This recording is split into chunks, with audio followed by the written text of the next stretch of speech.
დილამშვიდობისა, რადიომედიის დილის არხის ფორმატში ვაგრძელებთ მუშაობას და სტუდიაში კახა გელაშვილთან ერთად მუშაობთ და შემოგთავაზებთ დილის სპორტულ მიმოხილვას. მოკლედ, როგორც იქნა ძველი დიდების გახსენება, როგორღაც გამოვიდა ჩელსის და კონფერენს ლიგა აღმართა, აქეთ ფლორიდა ისევ ფინალშია, პლეი-ოფშია, მესი კვლავ ფორმაშია და მისი საგოლე პასითა და გოლით მისმა გუნდმა მოახერხა მორიგი წინსვლა, საკმაოდ კარგი მაჩვენებელი აქვს ასაკის მიუხედავად, 19 თამაში 13 გოლი, 13 და პლუს 4 გოლი ასისტი, მაგრამ ჩვენ ახლა დიდ ფეხბურთზე საუბრის დაწყებამდე ჩვენი დიალოგი ეს სტარტშივე უნდა გამოვეხმაუროთ ჩვენი მინი ფეხბურთელების შესანიშნავ შედეგს. შესანიშნავი შედეგი ნამდვილად უნდა ითქვა, თუმცა იყო მოლოდინი უფრო მეტისა, რა თქმა უნდა, ზედიზედ მეორედ გავიდა ჩვენი მინი ფეხბურთელთა ნაკრები მსოფლიო ჩემპიონატზე, ზედიზედ მეორედ პლეი-ოფში, თუმცა პლეი-ოფის პირველივე ეტაპი წარუმატებელი აღმოჩნდა, ამჯერად სერბეთის ნაკრებთან დამარცხდნენ ქართველი მინი ფეხბურთელები აბსოლუტურად თანაბარ და შეიძლება ითქვას არ გაუმართლათ ჩვენებს 2-3, თავისუფლად შეიძლებოდა ბოლოს გათანაბრება ანგარიშსა და დამატებით პენალტების სერიაში თუნდაც სერბების ძლევა. მაგრამ ამის მიუხედავად წარმატებაა პლეი-ოფში გასვლა, ბრწყინვალედ ჩატარებული ჯგუფური ეტაპი, არგენტინის ნაკრების განადგურება, თუმცა არგენტინას მინი ფეხბურთში არ ყავს, უნდა ითქვას, კარგი ნაკრები, მეორე ადგილზე დაასრულა. მაგრამ მაინც არგენტინა ფეხბურთია, მაინც რაც არ უნდა იყოს. ასე რომ მერვედ ფინალიდან ასრულებს საქართველოს ნაკრები გამოსვლას მსოფლიო ჩემპიონატზე, რომელსაც ბაქო მასპინძლებს, ჩვენი მეზობელი ქვეყნის დედაქალაქი. იქ აგრძელებს გამოსვლას სერბეთი, ჩვენი მეტოქე. აქვე შევახსენოთ მსმენელს, რომ ჩვენმა ნაკრებმა ამ მსოფლიო ჩემპიონატზე ჯგუფში მეორე ადგილი დაიკავა. ჩეხეთის ნაკრებს ჩამორჩა მხოლოდ ბურთების უკეთესი, უпроსტად ერთი ბურთის ხოლო პლუს 8 ჰქონდათ სერბებს, პლუს გასწრებულად ჩეხებს და პლუს 7 ჩვენებს და ამის წყალობით ჩეხეთი გავიდა პირველ ადგილზე, ჩვენ მეორეზე გვერგო სერბეთის ძალიან ძლიერი გუნდი და საბოლოოდ მარცხი. ზედიზედ ასეთ ტურნირზე გასვლა მეორედ ჯგუფური ეტაპის კარგი გავლა პლეი-ოფამდე მისვლა უკვე ჩვენთვის კარგი შედეგია და იმის სტიმულია, რომ მომავალ პერიოდზე უკვე მსგავსი ამ ტურნირისა პლეი-ოფის იქით გასვლის ამბიცია გვექნება კიდევ უფრო მეტი აი ამ გამოცდილებიდან გამომდინარე, ვიდრე დღეს ვქონდა. აღნიშნოთ ასევე, რომ მინი ფეხბურთში მსოფლიო ჩემპიონატი განსხვავებით ფუტზალისგან იმართება 2 წელიწადში ერთხელ, ფუტზალი ასევე დარბაზის ფეხბურთის სხვა სახეობა. მათ შორისაც ხო არის სხვაობა. სტადიონის ზომა, წესებსა და სხვაობა ძალიან ბევრია და მსგავსებაც შეიძლება ითქვას კიდევ უფრო ბევრი. ერთი შეხედვით ფეხბურთია. კი, ფეხბურთის განშტოებაა დიდი ფეხბურთის, ოღონდ ფუტზალი ამერიკული ვარიანტია, მინი ფეხბურთი ევროპული ვარიანტი, არის განსხვავება თვითონ სათამაშო სქემებსა, თქვათ, იქ კარების ზომა იქნება ბურთის ზონა თუ სტადიონის ზომა სხვა, ბურთის სხვა, წესები განსხვავება, მაგრამ განსხვავება არის. მინი ფეხბურთი არის FIFA-ს წევრი, FIFA-ს პატრონაჟით ატარებს საერთაშორისო ტურნირს, ფუტზალი კი არ გაერთიანდა. ფუტზალ ამერიკული ფედერაცია არის, ფუტზალის საერთაშორისო ფედერაცია, რომელიც არ დაეთანხმა FIFA-ს ფეხბურთის საერთაშორისო ფედერაციის თქვათ დირექტივებს, იქნებოდა ეს ტურნირების ჩატარება, იქნებოდა თვითონ თამაშის თქვათ იქ სხვადასხვა ცვლილებების შეტანა და ამიტომ აეკრძალა მის სახელწოდებაში ფეხბურთი, ანუ ინგლისური ვარიანტი ფუტბოლ და ამიტომ ქვია ფუტზალი. ფეხბურთი არ ფიგურირებს ფუტზალში. განსხვავებები ძალიან ბევრია, ეხლა 25-45-ზეა მინი ფეხბურთის სათამაშო მოედანი, 25-45-ზე, აქ კი 38-42-მდე დიდია უფრო ფუტზალის, სიგანი 20-დან 25 მეტრამდე, კარების ზომა აქ 3-2-ზეა მინი ფეხბურთში, 3-2-ზე ასევე იგივე არის ხელბურთის კარების ზომა. ხო, ორივე თამაში არის 5-5-ზე, 4 მოედნის მოთამაშე, 1 მეკარი, აქ იდენტურია, ფუტზალი არის უფრო ასე ვთქვათ, კონტაქტური და უფრო ხისტი, ვიდრე მინი ფეხბურთი. და არის, რა ვიცი, ძალიან სხვადასხვა იშვიათია ქვეყნები, სადაც როგორც მინი ფეხბურთში ყავთ ნაკრები გუნდი, ასევე ფუტზალში საქართველოს ერთ-ერთი აი ამ იშვიათეს ნაკრებთაგანია, რომელიც როგორც ფუტზალის მსოფლიო ჩემპიონატებზე თამაშობს, ასევე აგერ მინი ფეხბურთში და რამდენიმე წლის წინ ფუტზალის სერიოზულ ტურნირს არ უმასპინძლეთ, კი, რა თქმა უნდა, საკლუბო დონეზეც და სანაკრებო დონეზეც კი, რამდენიმე წლის წინ. კი, ფუტზალია, კი ბატონო. ფუტზალი. და არის კიდე როგორი განსხვავება, იცი რომ ასე კატეგორიული მოთხოვნაა, რომ თქვა ფეხბურთელი, რომელიც ირჩევს ერთ-ერთ სახეობას, ან თქვა ფუტზალს, მას კარიერის ბოლომდე მხოლოდ მინი ფეხბურთში გადასვლის უფლება არ აქვს. ან პირიქით მინი ფეხბურთში თუ ფუტზალში ვერ გადავა. და კიდევ რავი, ძალიან ბევრი განსხვავებებია, ორივე დარბაზის ფეხბურთია და თქვა ნიუანსი შეიძლება. გული რო არ დაგწყვეს ერთი და მეორეში ვერ გადახვალ, მეორედან პირველში არც ერთი არ უნდა წახვიდე.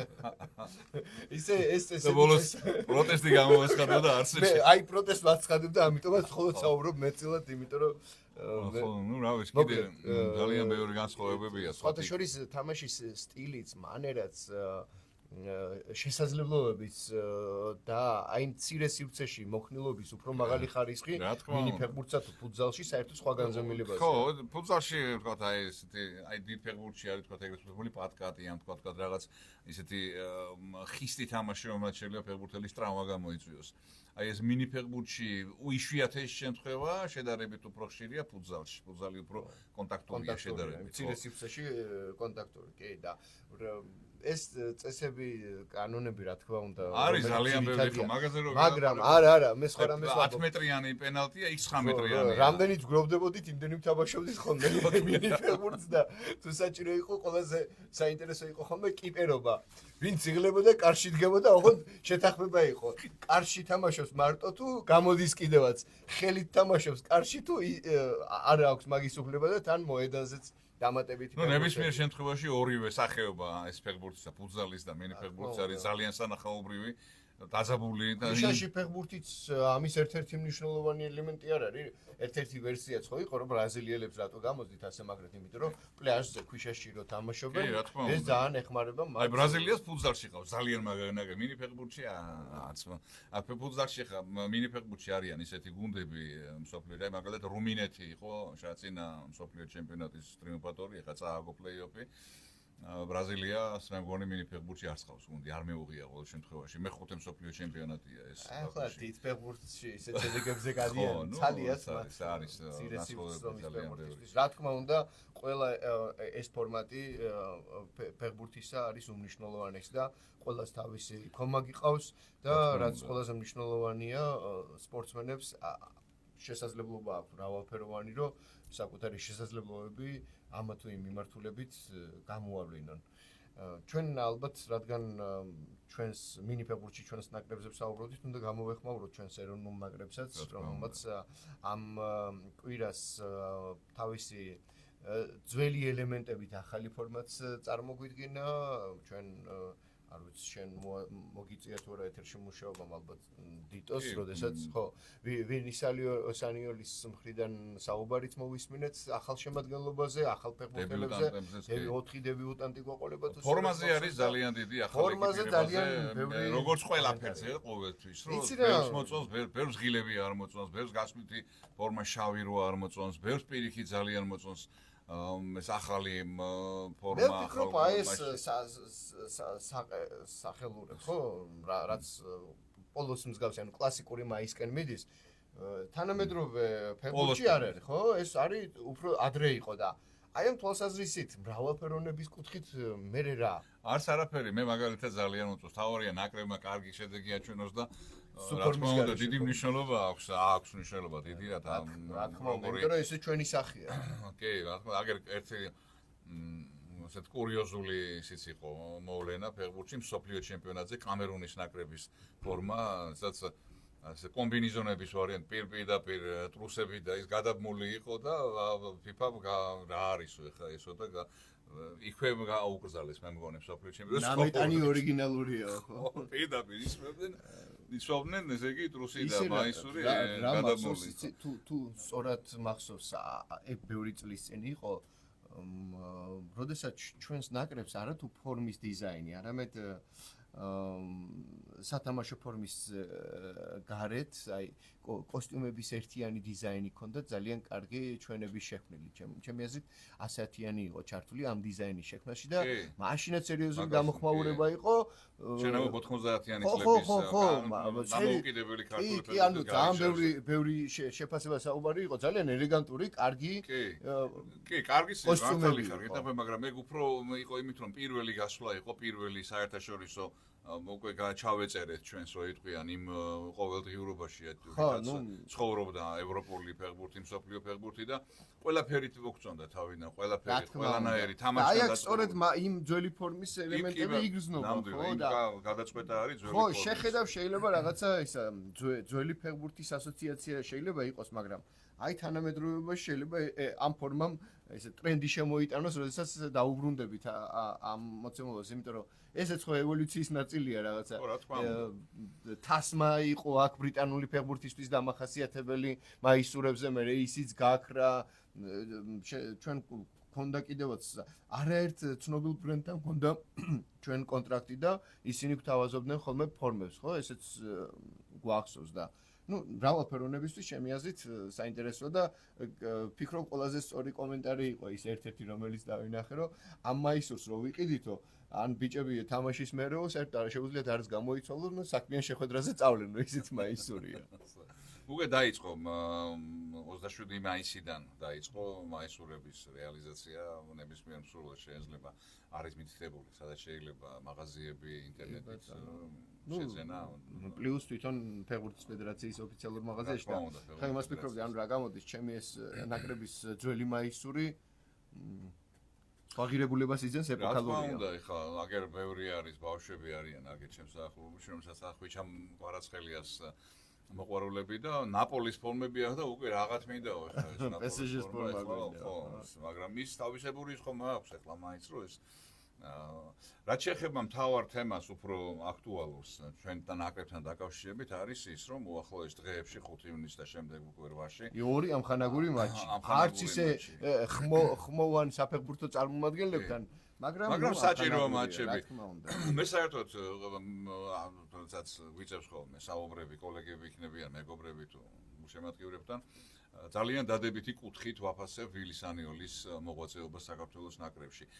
შეიძლება ეხლა შეცდომაზე და თქვათ იქ რაღაც კომენაცეთ სკრუპულოზურ გადაწყვეტილებებზე არ მაქვს ლაპარაკი, ეგ ნებისმიერ დიდ თვალსაც შეიძლება შეცდომა მოუვიდეს ან თქვა რომ აი ამის მაგივრად ეს შეიყვანა ეს გამოეძახებინა, მაგრამ ფაქტია რომ ნაკრები ისეთ დახვეწილ ფეხბურთს აჩვენებს, როგორც დამოუკიდებლობის პერიოდში არ უჩვენებია 90-იანი წლების დამოუკიდებელი ფეხბურთის პირველი ნაბიჯები ვახსენეთ, მაშინ ყოველთვის აღნიშნავ ხოლმე მე რომ ყვავდნენ შემსრულებლები, შეიძლება უფრო მაღალი დონის, მაგრამ იქ თქვა საფეხბურთო ტაქტიკა იყო, იქ საფეხბურთო ყოველდღიურობა იყო, რომელიც დღეს ჩვენს ნაკრებს აქვს, ესეთი რაღაც არ ყოფილა.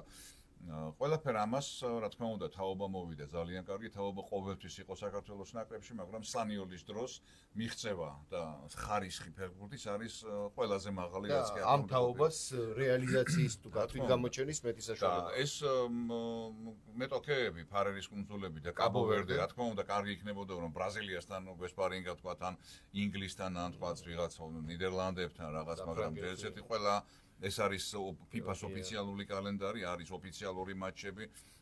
მსოფლიო ჩემპიონატის შესარჩევი ეტაპის იწყება სწორედ ახლა და ასევე ამხანაგური მატჩები, რომლებიც დიდი ხნის წინ დაგეგმილი ჰქონდა სხვადასხვა ნაკრებს. არჩევანი ძალიან დიდი არ იყო და ეს ორი არჩევანი თან ახლა ფარერის კუნძულებია, გასაგებია, აუთსაიდერია მსოფლიოს მასშტაბით, ანაკრებო დონეზე, გნებავსაკლუბო დონეზე. მაგრამ მსგავსი ამხანაგური შეხვედრა შესანიშნავი საშუალება ახალგაზრდულ 4 ახალწეული ყავს და ის არის, რა ქვია, სანიოლმა ისაუბრა ამ კონფერენციაზე, რომელიც შენ აღნიშნე და სხვადასხვა ძალიან საინტერესო თემა შეეხო კაშიას თემას 27 წლის არის და თქვა ვინ იქნება, მაგრამ გასაწყვეტილად არაფერი არ ვთქვი სიტუაციის მიხედვით. სიტუაციის მიხედვით განსაზღვრავს სად ითამაშება, რა კლუბში ითამაშება, რა ფორმაში იქნება და როგორ იქნება ეს. ამ 4 ახალწეულიდან აღნიშნოთ რომ 24-23 წლისანი და 25 წლისანი არიან, ვინც იქნებიან კერესელიძე, გაგნიძე და გაგუა ეს გვარი ზბრუნდება ნაკრებში. კი ბატონო, კი ბატონო. და ყველაზე პატარა საბა ხარებაშვილი. ხარებაშვილზე ისაუბრა ძალიან დადებითად, როგორც მან თქვა, როგორც თბილისის დინამოში ეს ასაკობრივ გუნდებში ვაკვირდებოდი ამ ბიჭსო და გამოიძახა ეხა აძლევს შანსს ეროვნულ ნაკრებში. აი ასე თამაშობს. ძალიან დიდი იმედი დავიტოვოთ, რომ საბა ხარებაშვილი იქნება იგივე ჯოკერი, ყმაწვილი ჯოკერი, როგორიც იყო ესპანეთის ნაკრებისთვის ლამინ იამალი. რა თქმა უნდა, გისმენოს. ასეთი რაღაც თქვა კიდე სანიელმა პრესკონფერენციაზე, რომ ის ვერ დაესწრება ჩემპიონთა ლიგის ფინალს, რომელიც ზეგ გველის, იმიტომ რომ საქართველოს ნაკრების, ახალგაზრდული ნაკრების ევროპის ჩემპიონატზეა. მთელი საქართველო უყურებს და მოუყვებით. ხოდა გაემგზავრება ახალგაზრდული ნაკრების მატჩების ანახავად. ერთ-ერთი მეტოქი არის საფრანგეთის ახალგაზრდული ნაკრები, სანიელმა თქვა, რომ პირველი შემთხვევაა ჩემს ცხოვრებაში, როდესაც ჩემი სამშობლოს წარმომადგენელ ნაკრებს არ გულშემატკივრებო საქართველოსთან, ნუ საქართველო. რამდენად გულახდილი იყო ეს ხოთება, მაგრამ ფაქტია, რომ დღეს ეროვნული ნაკრები ამ კაც საბარია და ის არის პასუხისმგებელი და ოფიციალურად ეს თქვა. ჩვენ რა თქმა უნდა ჩემპიონთა ლიგაზე ალბათ ხვალ უფრო ვისაუბრებთ, იმიტომ რომ შაბათ ჩვენ ეთერი არ გვაქვს და შაბათი დღე მნიშვნელოვანი მოვლენაა. შაბათის და კიდევ რაღაც თემებზეც მითქვა მესაუბრა, მაგრამ გვანიშნებს რომ მეც ვერ მოასწრებთო. შესაბამისად, კონფერენს ლიგის ფინალსაც შეეხება გუშინ ჩელსი მოიგო და ესე იგი სადღაც 23 ჟანგბადივი სჭირდებოდა ეს გამარჯვება ჩელსის. 23 წლიანი ესეთი პაუზის შემდეგ ესპანური გუნდი პირველად დამარცხდა დიდი ტურნირის ფინალში. რამდენად დიდი ტურნირია კონფერენს ლიგა ეს ხოთება, მაგრამ არის კლუბები, რომლებისთვისაც ეს პიკია. რა თქმა უნდა, ჩვენთვის მაგალითად ჩვენ ფინალში გასვლაზე კი არა, აი საწყის სტადიაზე გასვლაც ოცნება გვაქვს იგივე ამ კონფერენს ლიგის 2002 წელს ესპანურმა გუნდებმა ზედიზედ 27 ფინალი ითამაშეს. ეროვნული ნაკრებიდან დაწყებული ახალგაზრდული ნაკრები დამთავრებული, ასევე კლუბები და ყველა ფინალი მოგებული ჰქონდათ. ნუ ერთმანეთს როცა ხვდებოდნენ ესპანური კლუბები, ასე პირველად წააგო აი ამ 20 ხო, იქ ესპანური კლუბები დომინანტები. ბოლოს დამარცხდა ვალენსია პენალტების სერიაში ისიც მიუნხენის ბაიერნთან ჩემპიონთა ლიგის ფინალში, იქიდან მოყოლებული და აი ჩელსიმ გუშინ ბეტისი დაამარცხა 0-1 აგებდა ჩელსი 75 წუთიდან 4 გოლი გაუტანა 4-1